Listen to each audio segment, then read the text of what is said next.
let's talk about 10 gifts that you could buy for a photographer or videographer friend. Or if you're either of those, for yourself.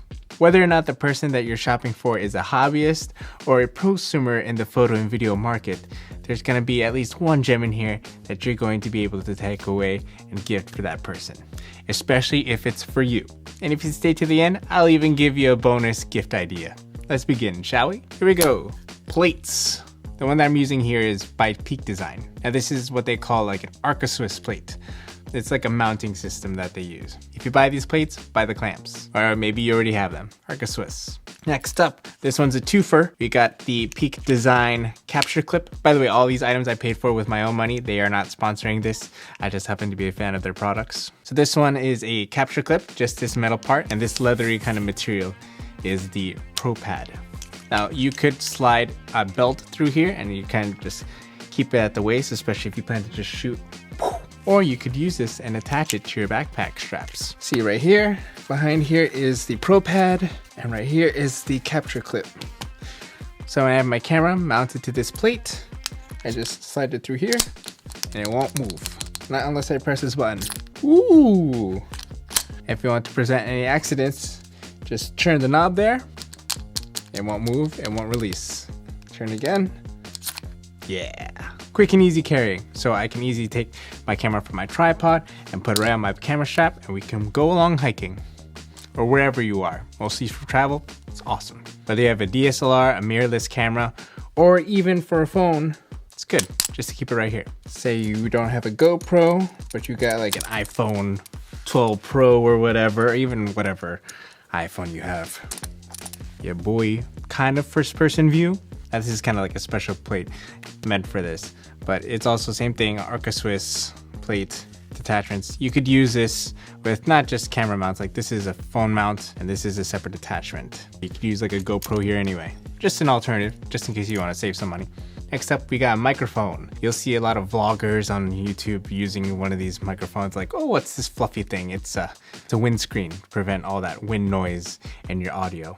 I would recommend this for people who are trying to get into video, especially if you don't want to buy like the most expensive stuff. I started off with a Rode Video Micro, which was about like 60 bucks. It's comparable to this. This is the Deity D4 Duo, and this has two kinds of recording. Or at least you can do all the recording front, stereo, left and right, or you can split the audio front and back, like left and right, so that, you know, maybe you're like behind the camera all the time and you want to record what's going on. You want to have a good dialogue, conversation, focus what's in front of you, but have better audio. This is a microphone I would recommend. And if you plan to do a lot of stuff on your video, I would recommend getting a TRS-S cable. This one's by Rode. You can interchange them, no big deal. Let's go back to our backpack example. Clap this on, slide in our iPhone. Now this phone mount has like a hot shoe. You can pretty much put this microphone right on top, slide it in. Okay. Now I still have this aux cable, but because we have a lightning port for the iPhone, maybe you have a Google Pixel, OnePlus, and you have like a USB-C to headphone jack. Okay, change it out for the TRS-S cable. Plug it in. Take our adapter. This one's specific to iPhone, of course. Boom, ready to go. I look funny, but the image and the sound will be great. Give me a thumbs up if you're digging this rig, huh? Who says you need a GoPro? Okay, we got camera reflector. This is a 5-in-1. As you can see, there are two colors. Oop. A black and then the silver side, which helps bounce off light. Ooh, see, bouncing off the light here. You could use this in a studio setting or you can use it outside. The black side you can kind of use to put some negative fill here. Ooh, contrasty. Oh, but wait, there's more. Inside out. So on a similar principle, you got the gold, yellowish look. At the same time, you got like a white for like a white bounce. So not as harsh as the like metallic side. You can still achieve a different look you see here with the white. And this is pretty much good for diffusion. So if I want to diffuse the light a little bit more, maybe you're shooting in the sun. Maybe if you have an assistant or if you have a friend who you're traveling with who can kind of hold this under the sun, you still get enough light. It just looks nice and smooth.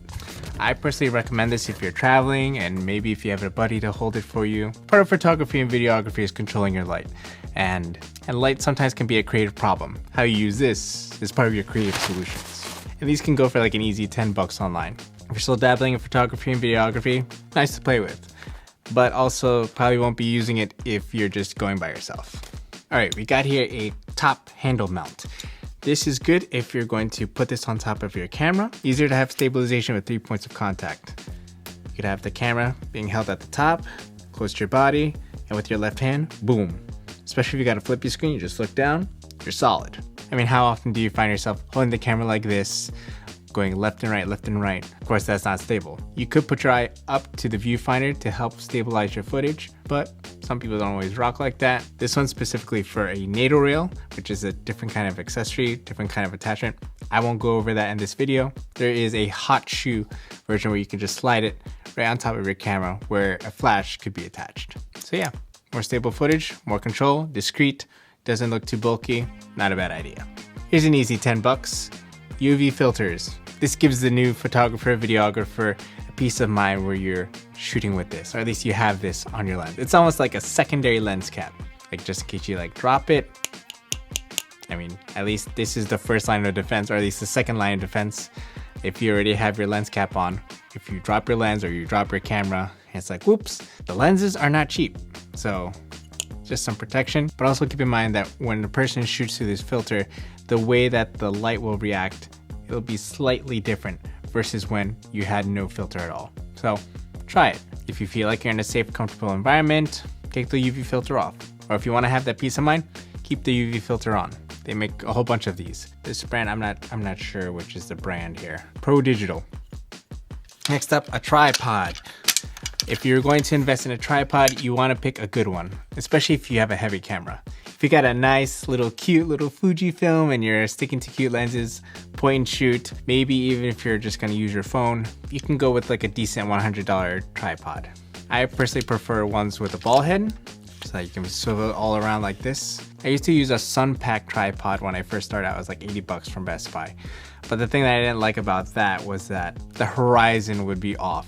And yeah, you can correct it, but sometimes if your camera's a little bit too heavy, it didn't do the job well. This is the Peak Design travel tripod, the carbon fiber version.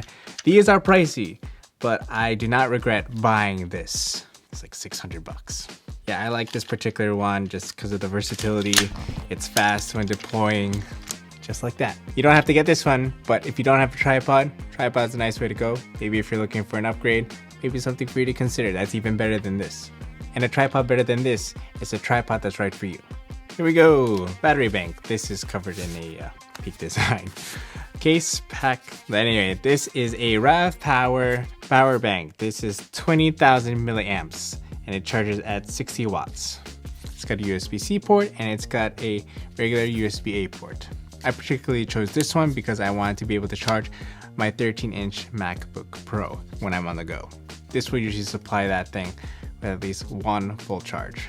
And this could probably charge my iPhone maybe 2-3 times, if not 4. Typical battery is going to be like 2000 milliamps, which is like the same kind of size as most phones. You can really make the most with the power bank if you don't already have one, or if you're looking to upgrade. I got a Pro Grade UHS-2 memory card reader. This has 2 memory cards slots that you could use to dump your footage into your computer. And photos as well, of course. I got this because it transfers files fast, and it was a pretty penny, but I would say it's worth it, especially if I had to dump a lot of stuff all at the same time. You don't need to get this particular one. Anker makes a single card slot. So if you find yourself shooting a lot of photos or videos and you just don't want to go back and forth of doing one SD card at a time, maybe 2 SD cards will be better for you.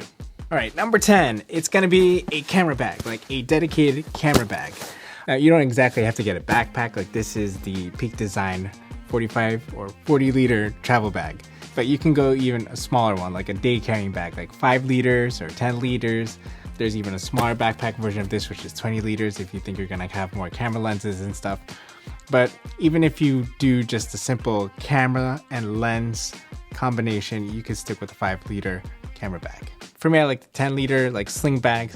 However, I tend to overpack and make my bags heavy. So 5 liters is just right, I think it's a sweet spot if you're considering getting a camera bag. Also much more convenient to have one dedicated bag for the one the one dedicated task, so you don't have to worry about like, oh, did I pack this? Did I pack that? No, it's all there. You know that you have spares. I always try to keep like spare SD cards, spare batteries in my camera gear bags. All right, and if you made it all the way to this point of the video, I'm going to deliver you the last gift item that I promised, and that's a color checker. Now these are pricey at like $100, $120. Maybe if you're fortunate enough, like on Black Fridays, maybe these could be discounted. But if you're planning to get more into color grading and color correcting, which are two separate things, say you're filming on video on like two different cameras and you want to color match them, or at least you want to correct the color, you would use this. Pick the individual colors here and try to match them up with your vector scope, which is a color grading tool that they use to try to find the reds, make sure the blues are blues, yellows are yellows, whites are white, black is black, all that good stuff.